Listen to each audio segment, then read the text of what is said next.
اللہ رب العالمین نے اس دنیا کی زندگی کو انتہائی مختصر وقت دیا ہے۔ اس جہان کا بھی انتہائی مختصر، یہاں رہنے والوں کے پاس وقت بھی انتہائی مختصر ہے۔ اللہ تعالیٰ نے اس دنیا کو اپنی حکمت سے، اپنی طاقت سے اس دنیا کو وجود بخشا ہے، اور ایک وقت آئے گا اللہ تعالیٰ اس دنیا کے سارے نظام کو ختم کر دیں گے، اس میں کوئی بھی باقی نہیں رہے گا۔ یہ دنیا عارضی ٹھکانہ ہے، خود عارضی جگہ ہے۔ جس جگہ نے فنا ہونا ہو وہاں رہنے والا کبھی باقی نہیں رہ سکتا۔ جب دنیا ہی باقی نہیں رہے گی تو یہاں پھر کیسے انسان رہ سکتے؟ جس جہان نے ختم ہو جانا ہو، ہر چیز کو اللہ تعالیٰ اپنے مقررہ وقت کے اوپر موت دیتے ہیں۔ ہر چیز کا خاتمہ ہے، اختتام ہے، اینڈ ہے۔ جب جس کا جو وقت ہے وہ اس سے ایک لمحہ آگے نہیں بڑھ سکتے۔ تو اللہ رب العالمین کا جو امر ہے وہ حق ہے۔ تو یہ زندگی اللہ تعالیٰ نے ہمیں امانت دی ہے، اس کو سمجھیں۔ اللہ تعالیٰ کے پاس فرشتے بہت، اللہ تعالیٰ کے پاس اتنے فرشتے کہ آسمانوں میں ایک بالش کے برابر بھی جگہ نہیں ہے جہاں پہ ملائکہ اللہ کی عبادت نہ کر رہے ہیں۔ لیکن انسانوں کو بنانے کے بعد اللہ تعالیٰ نے ساتھ یہ پیغام بھی دے دیا ہے کہ یہ سب ایک دن ختم ہو جائے گا۔ جس دنیا میں ہمیں اللہ تعالیٰ اس کا ایک ذرہ بھی باقی نہیں رکھیں گے، زمین کو لپیٹ دیں گے، سمندروں میں آگ جلا دیں گے، پہاڑوں کو اللہ روئی کی شکل میں اڑا دیں گے، چاند سورج کے نور کو اللہ بے نور کر دے گا، تاروں کو بھی بے رونق کر دے گا۔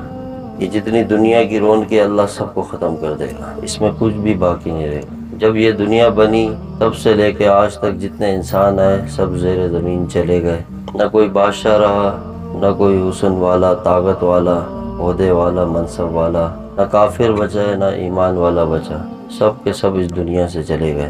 جو اللہ کے قریب تھے وہ بھی چلے گئے، جو اللہ کے دشمن تھے وہ بھی چلے گئے۔ ہر کوئی اپنے وقت پہ جو اس کا وقت مقرر ہے اپنے دانے پانی کو پورا کرتا ہے، اپنی خوراک غذا کو جو اس کے مقدر کیے وہ پورا کر کے، وقت پورا کر کے پھر اس دنیا سے آگے کی طرف منتقل کر دیا جاتا ہے۔ اللہ تعالیٰ قرآن میں اسی لیے مختلف قوموں کی مختلف جگہوں پہ مثالیں دے رہے ہیں، اسی لیے کہ اللہ تعالیٰ نے ہمیں واضح فرما دیا کہ یہ دنیا کی جو زندگی انتہائی قلیل ہے۔ جب اہل جہنم جو آخرت میں ناکام ہوں گے، جن کے لیے جہنم کے اللہ فیصلے کر دے گا، ان سے اللہ تعالیٰ پوچھیں گے بتاؤ دنیا میں کتنا وقت گزار کر آئے، دنیا میں کتنا وقت تم نے گزارا؟ تو سارے ایک ساتھ کہیں گے اللہ ایک دن۔ کتنا؟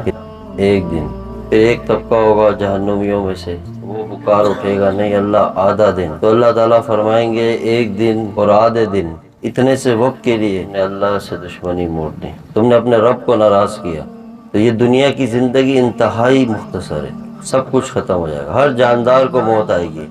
کتنے حسن والے تھے کہ جو یہ سمجھتے تھے شاید ہمارا حسن باقی رہے گا، نہیں، اللہ تعالیٰ نے ان کو ان کے حسن سمیت خاک میں ملا دیا۔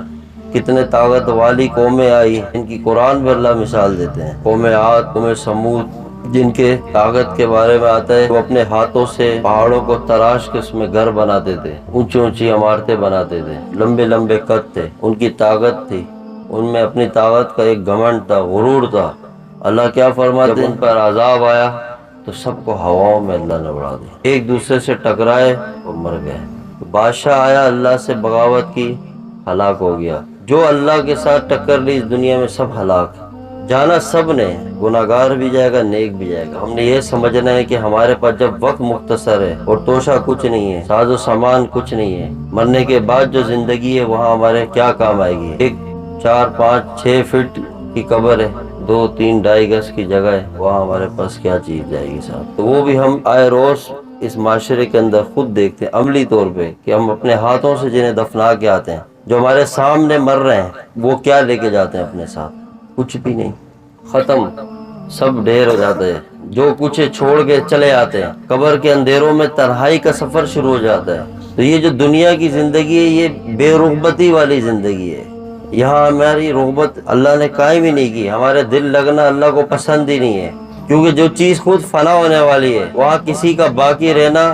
ممکن ہی نہیں ہے، اور جس چیز نے ہمیشہ باقی رہنا ہے وہ اللہ کی جنت ہے، جو ہمیشہ ہمیشہ کے لیے اللہ نے بنائی ہے، کہ جس کو زوال نہیں ہے، جس کا اختتام نہیں ہے، جس کو رب نے مٹانا نہیں ہے، ختم نہیں کرنا ہے۔ جو جنت ہے وہ اللہ نے ہمیشہ ہمیشہ کے لیے بنائی۔ تو اسی لیے جو دنیا کے اندر رہ کے دنیا کی زندگی میں اور اس دنیا سے محبت کرنے لگ جاتے ہیں اور یہاں تک کہ زندگی کے اندر محدود ہو جاتے ہیں، تو اللہ ان کے وجود کو بھی اور ان کی ذات کا بھی دنیا میں خاتمہ کر دیتا ہے، اور اسی کے ساتھ ہی ان کی سوچ کے ساتھ کہ جو لوگ صرف دنیا ہی کو سب کچھ سمجھتے ہیں تو ان کی سوچیں دنیا تک محدود رہ جاتی ہیں، اور جو لوگ انتظار میں ہیں کہ مرنے کے بعد اللہ نے ہمیں جنت عطا کرنی ہے اور ایک نہ ختم ہونے والی زندگی عطا کرنی ہے، تو ان کی سوچوں پر اللہ رب العالمین ان کو وہ حیات وہ زندگی عطا کریں گے جو ہمیشہ ہمیشہ والی ہے، کیونکہ وہ جنت رب کے ہاتھوں کی بنی ہوئی جنت ہے، اور وہاں اللہ خود موجود ہے، کیونکہ اللہ کی ذات ہمیشہ ہمیشہ کے لیے حی القیوم ہے، اور اس کا اول بھی نہیں ہے آخر بھی نہیں ہے، وہ ہمیشہ ہمیشہ وہ خود جنت میں ہے، اس کی جنت اللہ کے دیدار کی جگہ ہے، اللہ کی رضا کی جگہ ہے، ایمان والوں کی جگہ ہے، تو اس لیے اللہ نے جنت کو بھی ہمیشہ ہمیشہ کے لیے قائم کر دیا، اور اللہ نے اس دنیا کے چند سالوں کے بدلے میں چند دن کی زندگی کے بدلے میں اللہ پاک ہم سے سودا کر رہے ہیں کہ تم یہ چند سال کی زندگی میری چاہت پہ گزار لو، مجھ کو دے دو، تو اس کے بدلے میں اللہ تمہیں نہ ختم ہونے والی زندگی ہمیشہ ہمیشہ کے لیے جنت عطا کر دے گا، تو ہمیشہ ہمیشہ کے لیے۔ بڑے بڑے طاقت والے آئے، ہمارے پاس تو کچھ بھی نہیں ہے، ہمارے پاس تو چند ٹکڑے بھی نہیں ہیں، جن کی طاقت کے تذکرہ قرآن میں ہو، جن کی بادشاہتیں اللہ قرآن نے بیان کرو گے، اتنی بڑی بڑی سلطنتیں تھیں، بادشاہتیں تھیں، اللہ نے سب ڈھیر کر دیا۔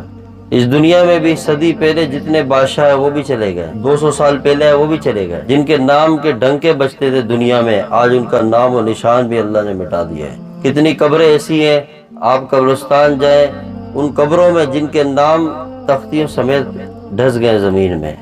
قبریں بھی ڈھس چکی ہیں، سب فنا ہے، کچھ بھی باقی رہنے والی نہیں۔ انسان خود اپنی عمر کے ساتھ ساتھ زوال کی طرف جا رہا ہوتا ہے، جتنا وہ عمر میں آگے بڑھتا ہے اس کا حسن فنا ہونا شروع ہو جاتا ہے، اس کی طاقت ختم ہونا شروع ہو جاتی ہے، اس کے حسن کے اوپر دراڑیں آ جاتی ہیں، اس کے اندر جو ایک جوانی اور ایک شباب والی جو کیفیت ہے وہ ختم ہونے شروع ہو جاتی ہے، پھر عمر ڈرتے چلتے وہ ایک بڑھاپے کی عمر میں آتا ہے، تو پھر اللہ تعالیٰ اس کو اس بڑھاپے کے ذریعے یہ پیغام دے رہے ہوتے ہیں کہ اب تیری زندگی کا اختتام ہونے والا ہے، دنیا کا تیرا جو مختصر سفر تھا پورا ہو گیا، کوئی دنیا میں ایسا نہیں جو بڑھاپے سے جوانی کی طرف لوٹا ہو، کوئی بھی نہیں ہے، سب کو اللہ تعالیٰ اس زندگی کے اندر آئے روز ایک پیغام دے رہے ہیں۔ قبر انسان کو دن میں 70 بار پکارتی ہے کہ بندے تو نے ایک دن میرے اندر آنا ہے، تو کس طرف جا رہا ہے؟ اسی لیے ہم نے اپنی آخرت کو دیکھنا ہے، موت،